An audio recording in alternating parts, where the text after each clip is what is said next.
Shalom, salam jumpa kembali dalam Renungan Harian Katolik bersama saya, Pastor Andreas Rustin. Anda merasakan kelelahan?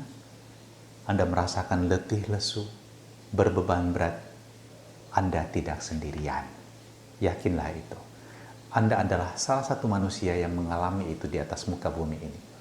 Tetapi lihatlah, ada orang yang ketika mengalami beban berat dalam hidup mereka, terpuruk dalam kesedihan, keputusasaan, kekecewaan. Ada orang-orang yang mengalami kekecewaan dan beban berat dalam hidupnya dan lari dengan mencari hiburan yang tidak sehat.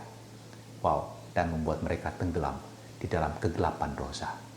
Bergunakah hal itu? Tidak. Hal itu merusak jiwa manusia, merusak kebahagiaan Anda yang sejati. Ketika orang mengejar semua itu untuk melepaskan diri dari belenggu penderitaan, dia akan semakin terpuruk dan semakin menderita. Kasihan bukan? Ada orang yang lebih positif.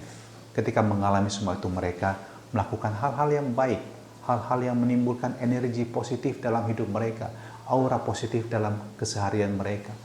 Beban itu ada, tapi mereka juga menjaga keseimbangan mental mereka.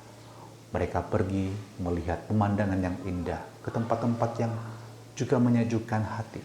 Mereka pergi juga untuk menikmati olahraga di tempat yang terbuka, menikmati hobi mereka, merawat tanaman, memelihara binatang. Itu semua menimbulkan aura yang positif dalam kehidupan kita.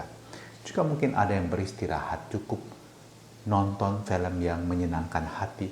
Semua itu dapat membangunkan juga hal-hal yang positif dalam hati dan pikiran kita. Tapi satu hal yang tidak pernah boleh Anda tinggalkan. Meskipun Anda melakukan semua hal yang positif, tapi jika Anda mengabaikan yang satu ini, Anda akan tetap merasakan ada kekurangan dalamnya. Yang satu ini adalah berjalanlah bersama Tuhan. Pikulah penderitaan itu bersama dengan Dia. Artinya apa? Bersyukurlah kalau Anda punya Tuhan dalam hidup Anda. Bersyukurlah kalau Anda punya iman dalam hidup Anda. Bandingkan orang yang tidak punya iman. Mereka nggak tahu harus ngapa-ngapain. Kalau kita tahu, waktu kita menderita, ada Dia yang dapat kita andalkan, memikul beban itu bersama dengan kita. Dan Yesus katakan, pikulah kuk dariku. Sebab kuk yang kupasang itu ringan. Beban itu bersama dengan Yesus akan terasa menyenangkan. Kuk adalah sebuah balok yang biasa dipasang pada leher dan punggung binatang untuk mengangkut beban. Dan selalu ada dua lekukan di sana, dan berarti dua ekor hewan.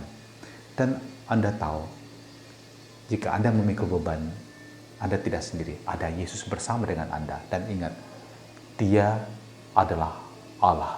Dia memberikan kekuatan kepada kita. Bahkan Dia lebih kuat dibandingkan kita, dan karena itu Dia memikul beban itu lebih banyak untuk kita daripada dapat kita lakukan, sehingga Anda dapat menyandarkan diri padanya. Saudaraku, jangan pernah putus asa dan kehilangan iman saat Anda sedang menderita. Katakan ini pada diri Anda, saya punya seorang penolong, saya punya Tuhan, dan beban ini tidak akan membuat saya runtuh, sebab saya tahu Tuhan menyangganya untuk saya. Maka miliki Tuhan dalam hidup Anda, saudaraku. Jangan andalkan diri Anda sendiri. Sabda telah diwartakan kepada kita, semoga terpenuhi dalam hidup saudaraku sekalian, dalam nama Bapa dan Putra dan Roh Kudus. Amin.